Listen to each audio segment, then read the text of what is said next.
ഒരു കിടിലനായിട്ടുള്ള fourth season ആയിരുന്നു the boys offer ചെയ്തിരുന്നത്. ഇപ്പൊ 8 എപ്പിസോഡ് ഇപ്പോൾ ടോട്ടലി റിലീസ് ചെയ്തു. ഇന്നായിരുന്നു ഫിനാലെ എപ്പിസോഡ് റിലീസ് ചെയ്തിട്ടുള്ളത്. ആൻഡ് ഇതുവരെ ഇറങ്ങിയ ഈ ഇപ്പോൾ ടോട്ടൽ സീസൺസ് എടുത്തു കഴിഞ്ഞാൽ ഈ ഫോർത്ത് സീസണിൽ അവർ ഒരുപാട് ഡെവലപ്മെന്റ്സ് കൊണ്ടുവന്നിട്ടുണ്ട്. പ്രത്യേകിച്ച് പറയുകയാണെങ്കിൽ ക്യാരക്ടർ ഡെവലപ്മെന്റ് ആയാലും ആ സിറ്റുവേഷൻസിന്റെ ആയാലും ഒക്കെ ഇന്റൻസിറ്റി അത്രത്തോളം പീക്ക് ലെവലിലേക്ക് എത്തിക്കാനായിട്ട് ഈ സീസണ് സാധിച്ചിട്ടുണ്ട്. നെക്സ്റ്റ് സീസൺ ഫിഫ്ത്ത് സീസണോട് കൂടിയിട്ട് ബോയ്സ് അവസാനിക്കുന്നതാണ് പറഞ്ഞിട്ടുള്ളത്. അതിനുള്ള ഒരുപാട് കാര്യങ്ങൾ സെറ്റ് ചെയ്ത് വെച്ചിട്ടാണ് ഫോർത്ത് സീസൺ അവസാനിച്ചിട്ടുള്ളത്. ആൻഡ് ഇതിൽ എടുത്തു പറയേണ്ട ഒരു കാര്യം, ഇതിലത്തെ പൊളിറ്റിക്കലി ആയിട്ടുള്ള ഒരുപാട് കാര്യങ്ങൾ പറഞ്ഞവർ പോയിട്ടുണ്ട് മുമ്പത്തെ സീസണിലൊക്കെ. പക്ഷെ ഇതിൽ അതിൻ്റെ ഒരുപാട് കാര്യങ്ങൾ ഡെവലപ്മെന്റ്സ് ഒക്കെ അവർ കാണിച്ചിട്ടുണ്ട്. Politically American elections, president elections ഒക്കെ ബേസ് ചെയ്തുകൊണ്ടുള്ള സംഭവങ്ങൾ, അതിൻ്റെ ഇടയ്ക്ക് ഒരു ഇമോഷണൽ ആയിട്ടും പല ക്യാരക്ടേഴ്സിനെ അപ്രോച്ച് ചെയ്തിട്ടുണ്ട്. ആൻഡ് ഇതെല്ലാം നല്ല രീതിയിൽ വർക്കൗട്ട് ആയിട്ടുണ്ടെന്ന് വേണം പറയാൻ. ഇതിൻ്റെ ആദ്യത്തെ 3 എപ്പിസോഡ് റിലീസായപ്പോൾ കാര്യമായിട്ടുള്ള ഒരു പ്രതീക്ഷ ഉണ്ടായിരുന്നില്ല. കാരണം കണ്ടു കഴിഞ്ഞപ്പോൾ ജസ്റ്റ് ഓക്കെ എന്നുള്ള രീതിയിലായിരുന്നു പോയിണ്ടായിരുന്നത്. പക്ഷേ ഒരു ഫോർത്ത് എപ്പിസോഡ് തൊട്ട് ആ ഒരു ഫോർത്ത് എപ്പിസോഡാണ് ഈ ബോയ്സിലത്തെ ടോട്ടൽ ഇതുവരെ ഇറങ്ങിയിട്ടുള്ള സീസണുകളിൽ വെച്ച് one of the best episode. Antony സ്റ്റാന്റെ ഹോംലാൻഡർ എന്ന് പറയുന്ന വേഷം അല്ല, ഹോംലാൻഡർ എന്ന് പറയുന്ന വേഷമല്ല, മൂപ്പര് ഹോംലാൻഡർ ആയിട്ട് അങ്ങോട്ട് ജീവിക്കുകയായിരുന്നു. അതിന്റെ എക്സ്ട്രീം പീക്ക് വേർഷനാണ് നമ്മൾ കണ്ടത് അതില്. കാരണം ആളുടെ ഒരു സൈക്കോ എന്നൊക്കെ പറഞ്ഞു കഴിഞ്ഞാൽ കുറഞ്ഞു പോകും. ഇതെന്തൊക്കെയോ വേറൊക്കെ ആയി മാറിയ ഒരവസ്ഥയായിരുന്നു അതൊക്കെ. ശരിക്കും അതിന്റെ ഒരുപാട് റിവെഞ്ചുകൾ എടുക്കലും അതും ഇതും എന്നൊക്കെ പറഞ്ഞിട്ട് അത്രയും ബെസ്റ്റ് പെർഫോമൻസ് തന്നെയാണ് അദ്ദേഹം കാഴ്ചവെച്ചത്. പെർഫോമൻസ് ഞാൻ പറയാൻ ആഗ്രഹിക്കുന്നില്ല, കാരണം ജീവിച്ച് കാണിക്കുക എന്ന് വേണമെങ്കിൽ പറയാം ഹോംലാൻഡർ ആയിട്ട്. അതിന്റെ നല്ല പെർഫോമൻസ് ലെവലായാലും അല്ലെങ്കിൽ മേക്കിംഗ് ലെവലായാലും ഒരുപാട് സംഭവങ്ങൾ ഓഫർ ചെയ്തൊരു എപ്പിസോഡായിരുന്നു.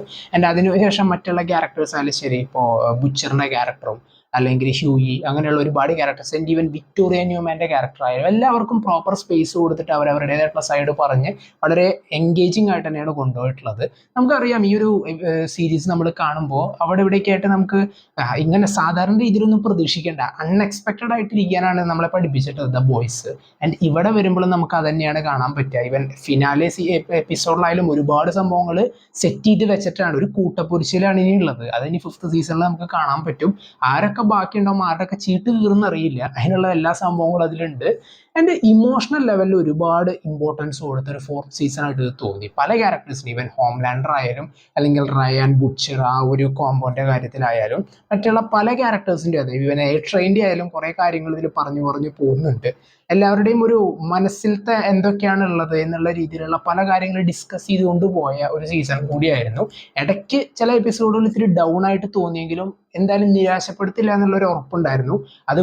അതെന്തായാലും അവർ പ്രോമിസ് ചെയ്തു. ആ ഒരു പ്രോമിസ് അവർ കാത്തു സൂക്ഷിച്ചു. ഒരുപാട് സംഭവങ്ങൾ സെറ്റ് ചെയ്ത് വെച്ചിട്ടുണ്ട്. ആൻഡ് ഈവൻ സേജിന്റെ ക്യാരക്ടറിന്റെ ഇൻട്രൊഡക്ഷൻ അത് കിടിലനായിരുന്നു. എനിക്ക് ഒരുപാട് ഇഷ്ടപ്പെട്ട ഒരു ക്യാരക്ടർ ഡെവലപ്മെന്റ് ആണിത്. കാരണം എന്തൊക്കെ എങ്ങനെയൊക്കെ സ്ട്രാറ്റജി പ്ലാൻ ചെയ്യണം, അല്ലെങ്കിൽ എന്ത് ചെയ്താലായിരിക്കും ഇത് കാര്യങ്ങൾ സെറ്റ് ആവുക എന്നുള്ള മാസ്റ്റർ പ്ലാനോടുകൂടി നടക്കുന്ന, അതാണ് ആളുടെ സൂപ്പർ പവർ എന്നുള്ള രീതിയിൽ ആ ഒരു ക്യാരക്ടറിനെ കൊണ്ടുവന്ന് ഇൻട്രൊഡ്യൂസ് ചെയ്തതൊക്കെ നന്നായിരുന്നു. എൻ്റെ ഫയർ ക്രാക്കറിന്റെ ആ ഒരു ക്യാരക്ടർ, ആ ഒരു സൂപ്പർ ഹീറോ എന്ന് പറയുന്ന കൊണ്ടുവന്നിട്ടുള്ള ആ ഒരു ക്യാരക്ടറിനായാലും ശരി, ആൾക്കൊരു ബാക്ക് സ്റ്റോറി കൊടുത്തിട്ട് അതും അത്യാവശ്യം കണക്ട് ചെയ്ത് കൊണ്ടുപോകാൻ സാധിച്ചു. അതിന്റെ ഡീപ്പിന്റെ ആയാലും ഇങ്ങനെ എടുത്ത പറഞ്ഞാൽ കഴിയാത്ത അത്രയും ക്യാരക്ടേഴ്സിന്റെ ഒക്കെ ഒരുപാട് സംഭവങ്ങൾ നല്ല അടിപൊളിയായിട്ട് പ്രസന്റ് ചെയ്യാനായിട്ട് ഈ സീസണിൽ അവർക്ക് സാധിച്ചിട്ടുണ്ട്. എനിക്ക് അത്രത്തോളം ഇഷ്ടമായി. ഈവൻ ലാസ്റ്റ് എപ്പിസോഡായാലും ഒരുപാട് ഞെട്ടിക്കുന്ന സംഭവങ്ങൾ അവർ സെറ്റ് ചെയ്ത് വെച്ചിട്ടുണ്ട്. ആൻഡ് അതെന്തൊക്കെയാണെന്നുള്ളത് നിങ്ങൾ കണ്ടു നോക്കുക. എന്തായാലും one of the best season so far in the boys seasons. ഇപ്പോൾ ലാസ്റ്റ് ഈ ഒരു 3 സീസണൊക്കെ എടുത്ത് നോക്കി കഴിഞ്ഞാൽ ഇപ്പോൾ ഫോർത്ത് സീസണിലേക്ക് വരുമ്പോൾ എന്തൊക്കെയായിരിക്കും മുമ്പത്തെ സീസണെ പോലെ എൻഗേജിങ് ആക്കാൻ പറ്റുമോ എന്നുള്ളൊരു ഡൗട്ട് ഇടയ്ക്കുണ്ടായിരുന്നു. കാരണം പല എപ്പിസോഡുകൾ ഇത്തിരി ഡൗൺ ആയിട്ട് ചില ഭാഗങ്ങൾ പോകുമ്പോൾ, പക്ഷെ സംതിങ് ബിഗ് ഇസ് കമ്മിങ് എന്ന് പറയുന്ന ഒരു ഫീൽ ഉണ്ടായിരുന്നു. അതെന്തായാലും അവർ വെറുതെ ആയില്ല, നല്ല കിഡിലനായിട്ടുള്ള ഒരു സീസൺ ഫിനാലെ ആയിട്ടുണ്ട്.